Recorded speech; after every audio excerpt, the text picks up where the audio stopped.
Blok 6 mencatat mengenai keterangan kepemilikan sandang, frekuensi makan, dan fasilitas tidur. Mari kita simak penjelasan selengkapnya.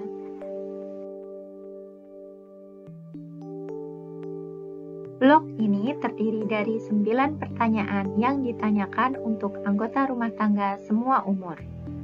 Contoh kasus dan pengisian kuesioner terdapat dalam buku pedoman 4, halaman 64 hingga halaman 67. Pertanyaan tersebut antara lain adalah tentang pakaian layak pakai dan pakaian baru yang dimiliki, frekuensi makan makanan pokok, frekuensi makan makanan lauk berprotein nabati dan hewani, serta ketersediaan lokasi khusus tempat tetap untuk tidur. Kepemilikan pakaian layak pakai, frekuensi makan, dan fasilitas tidur merupakan kebutuhan dasar hidup yang dikumpulkan sebagai indikator keterlantaran dari penyandang masalah kesejahteraan sosial atau PMKS yang mengacu pada Peraturan Menteri Sosial Republik Indonesia Nomor 8 Tahun 2012 tentang Pedoman Pendataan dan Pengelolaan Data PMKS dan Potensi dan Sumber Kesejahteraan Sosial.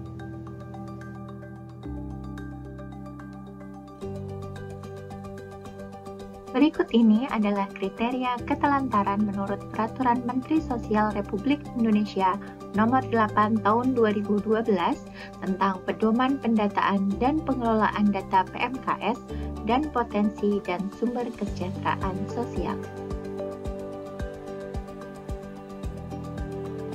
Pada rincian 601 ini, ditanyakan mengenai jumlah pakaian layak pakai yang dimiliki oleh masing-masing anggota rumah tangga, kondisi pada saat penjajahan.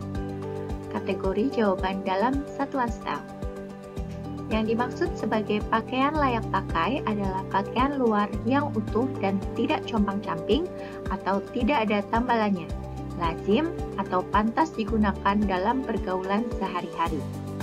Kemudian yang dianggap sebagai satu setel pakaian adalah satu pasang pakaian atas dan satu pakaian bawah atau satu pakaian terusan. Penghitungan satu setel bukanlah kombinasi. Sebagai contoh, jika ART mempunyai 4 pakaian atas dan 2 pakaian bawah, maka ART tersebut dikatakan memiliki pakaian sebanyak 2 setel pakaian. Selanjutnya, pada rincian 602, ditanyakan mengenai jumlah pakaian baru yang dimiliki oleh masing-masing anggota rumah tangga kondisi dalam setahun terakhir. Kategori jawaban juga dalam satuan setel, seperti pertanyaan 601. Yang dimaksud sebagai pakaian baru adalah pakaian layak pakai yang lazim dipakai sehari-hari, bukan bekas, dapat berasal dari produksi pabrik, pihak lain, atau menjahit sendiri. Kemudian juga, pakaian baru tersebut bisa berasal dari pembelian sendiri atau dari pembelian oleh ART lain dalam rumah tangga tersebut. Responden yang membeli baju bekas dari thrift shop atau toko baju bekas, walaupun pakaian tersebut dalam kondisi layak pakai seperti pakaian baru, tidak termasuk membeli pakaian baru.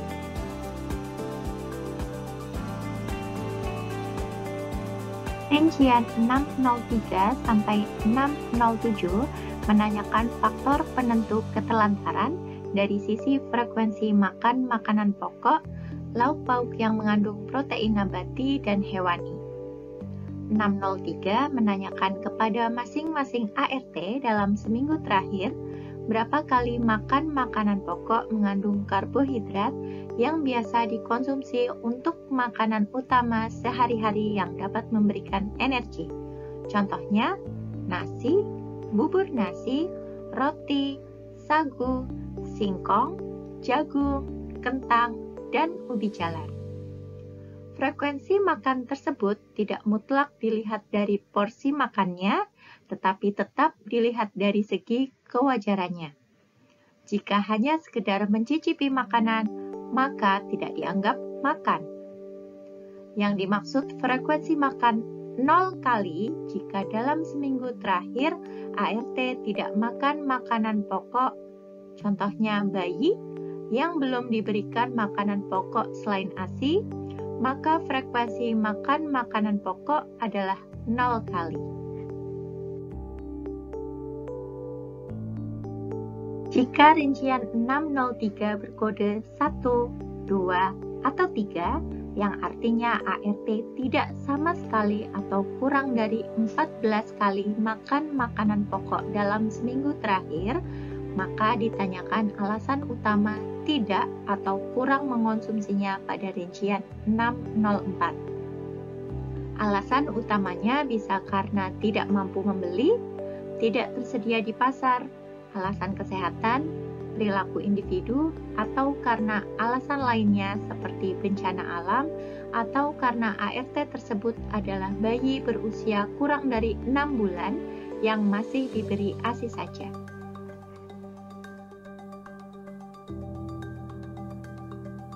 Selanjutnya ditanyakan berapa kali dalam seminggu terakhir ART makan lauk pauk yang bahannya berasal dari bahan makanan hewani atau nabati sebagai pelengkap makanan pokok, bukan sebagai cemilan. Protein nabati adalah protein yang berasal dari tumbuh-tumbuhan seperti tahu, tempe, kacang-kacangan, dan hasil olahannya.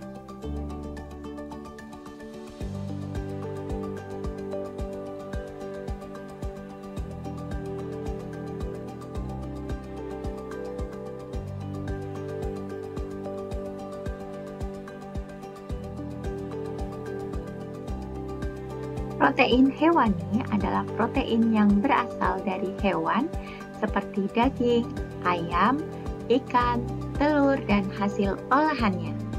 Responden dikatakan makan lauk pauk berprotein tinggi jika makannya di waktu jam makan pagi, atau siang, atau malam, baik dengan atau tanpa nasi.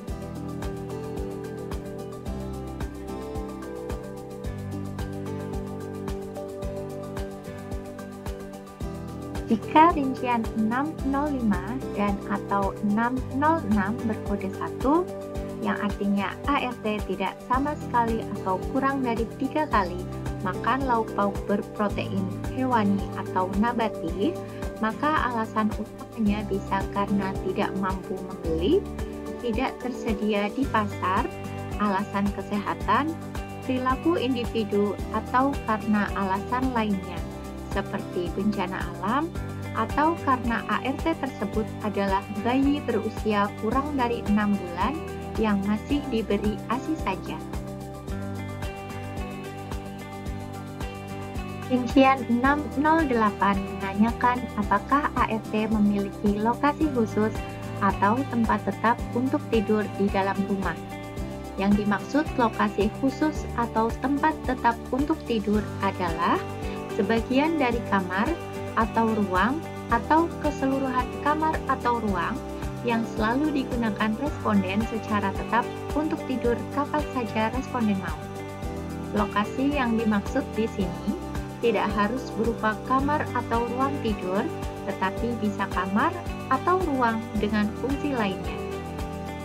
Orang yang memiliki tempat tetap untuk tidur atau kamar tidur namun memilih untuk tidur di tempat lain, misalnya di ruang keluarga, dikategorikan mempunyai tempat tetap untuk tidur. Kemudian, tempat tidur atau kasur dapat berupa dipan, lincah, kasur, boks bayi, dan lainnya. Tidak termasuk yang hanya menggunakan tikar saja, karpet atau kasur Palembang. Contoh gambar tempat tidur atau kasur dapat dilihat pada buku pedoman halaman 62.